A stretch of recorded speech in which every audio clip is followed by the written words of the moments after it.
Sodom and Gomorrah. You may order a copy of this program through arcdiscovery.com. See arcdiscovery.com to become a direct seller of this DVD.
Sodom and Gomorrah.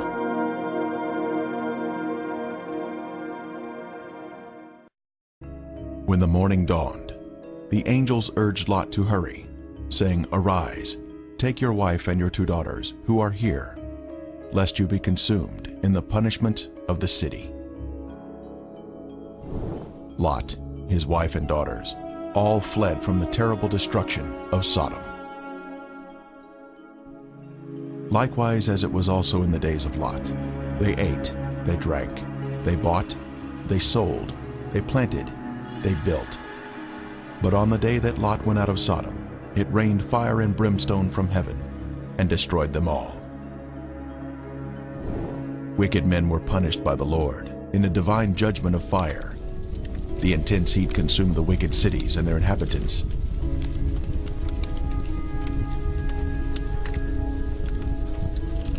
But Lot's wife looked back toward her beloved Sodom, violating the angel's command, and was thus turned into a pillar of salt. Turning the cities of Sodom and Gomorrah into ashes, condemned them to destruction, making them an example of those who afterward would live ungodly. This is a visible example that is mentioned here. The Bible tells us the cities were in the plain of Jordan, which is the area surrounding the Dead Sea, and it was once a beautiful, lush area. At 1,300 feet below sea level, this is the lowest place on earth, a very hot and desolate region that was cursed by God because of the sins of the people. Sodom had pride, fullness of food, and abundance of idleness. Neither did she strengthen the hand of the poor and needy. And they were haughty and committed abominations before me. Flavius Josephus, the first-century Jewish historian, tells us, "There are still the remainders of that divine fire, and the traces of the 5 cities are still to be seen." Popular thought has it that the cities were later covered by the waters of the Dead Sea, but if Josephus could see the cities in his day, then we should be able to view them also, as the water level has, if anything, receded since his time. And the border of the Canaanites was from Sidon as you go toward Gerar as far as Gaza, then as you go toward Sodom, Gommorah, Admah, and Zeboim, as far as Lasha. The biblical description tells us the cities were spread out, forming a line along the Canaanite border, not grouped together in one area, as some may think. Driving along the coastal highway of the Dead Sea in Israel, one can soon see peculiar formations that are of a lighter color than the surrounding terrain. These are the ashen cities, destroyed by the wrath of God. These cities were consumed by intense flames, a supernatural heat that was directed by the hand of God. Today there is ash that is of lighter color than the surrounding mountains and terrain. As mentioned in the Bible, this is a desolate area where nothing grows.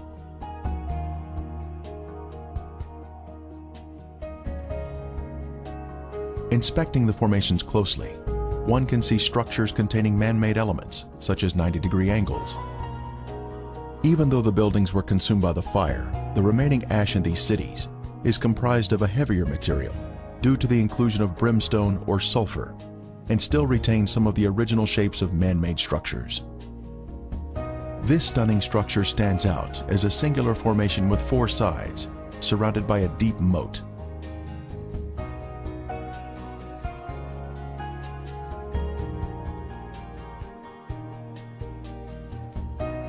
We move in closer to inspect the unusual features evident on the side of the formation.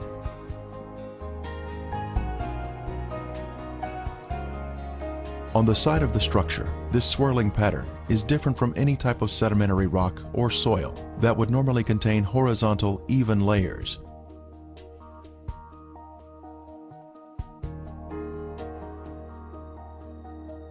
These swirling designs were also seen in other ashen formations in the cities. This is evidence of extreme heat, up to 6,000 degrees Fahrenheit, where thermal ionization occurs, when the electrons repel and attract, forming these unusual swirling designs.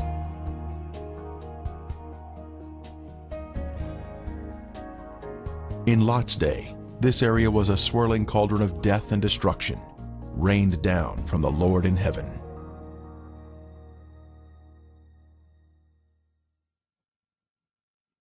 Strange anomalies can be seen here, such as these fragile layers of material which disintegrate when touched.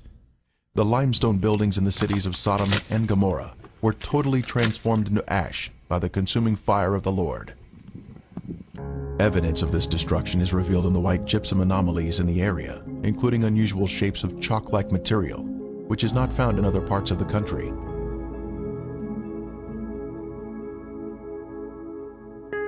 Even layers of white and gray material can also be seen, comprising gypsum and ash.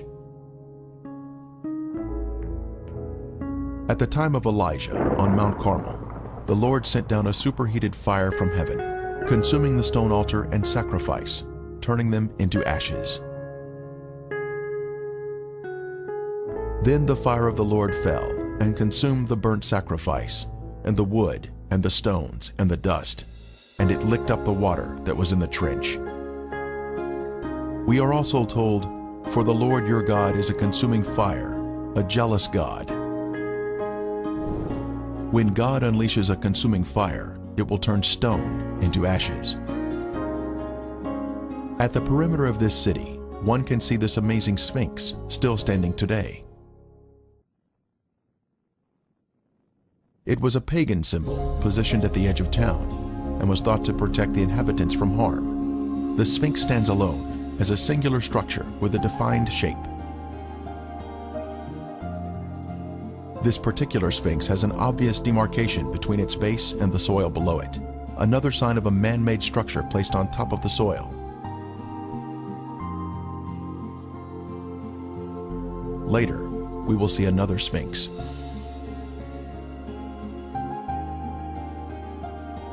From a higher level, a large section of gypsum has fallen down here.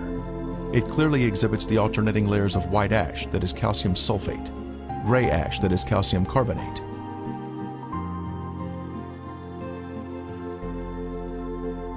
One can also find loose or powdery ash that is quite thick and has been deposited next to the formations. The ash is made up of calcium carbonate and calcium sulfate, which comes from the limestone buildings and the brimstone mixing together during the fire.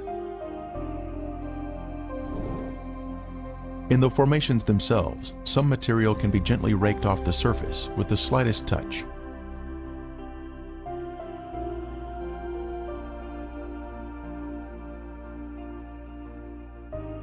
Looking down the city streets, one can notice man-made shapes which are not found in nature.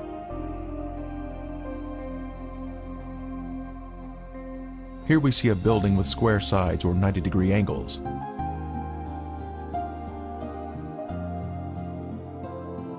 From the opposite side, we can see the same symmetrical structure and man-made angles.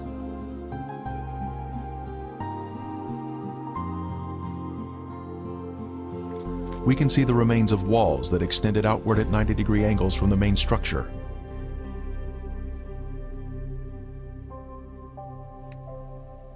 Once again, further evidence of man-made construction. Here we can see square windows that are visible in the walls of the structures, which give us a view of the past. Scanning the city for signs of prior habitation, we can see in the foreground a tower of cylindrical design, positioned at the edge of the city. The remains have suffered greatly during 3,500 years of wind and rain erosion. Even still, there is the appearance here of streets and man-made structures.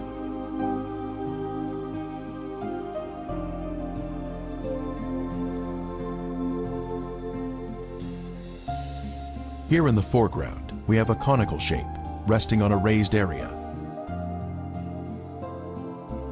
A short distance away, we see another similar shape.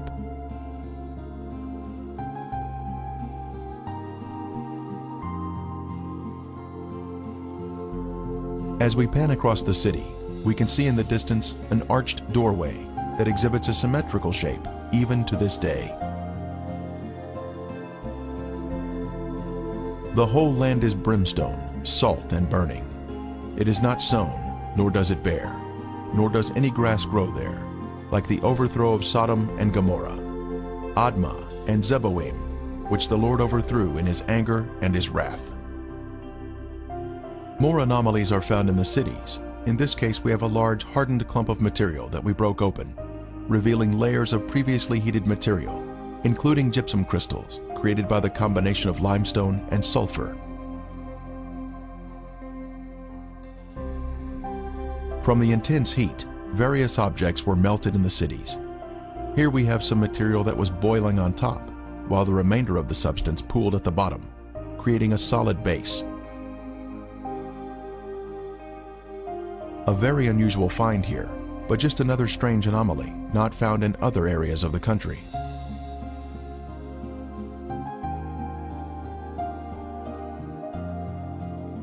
Here is another example of some type of substance that was melted from the extreme heat that God rained down from above. Resting on the ground, we find an unusual layer of gypsum crystals. Underneath the crystals is a layer of white gypsum, then gray ash, all of which was created by the great conflagration of heat, which consumed these sinful cities along the Dead Sea.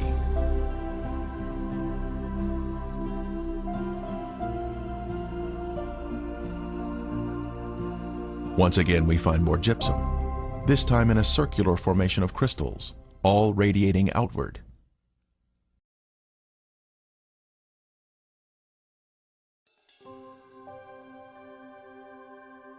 Then the Lord rained brimstone and fire on Sodom and Gomorrah, from the Lord out of the heavens.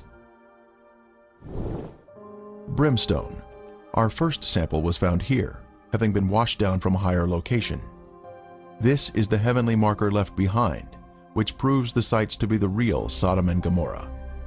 Ron Wyatt was the original discoverer of these cities in 1989, and he now describes the brimstone found here. Okay, we're down at Sodom and Gomorrah still. Right in front of you see some unusual looking spots on this, shall we say,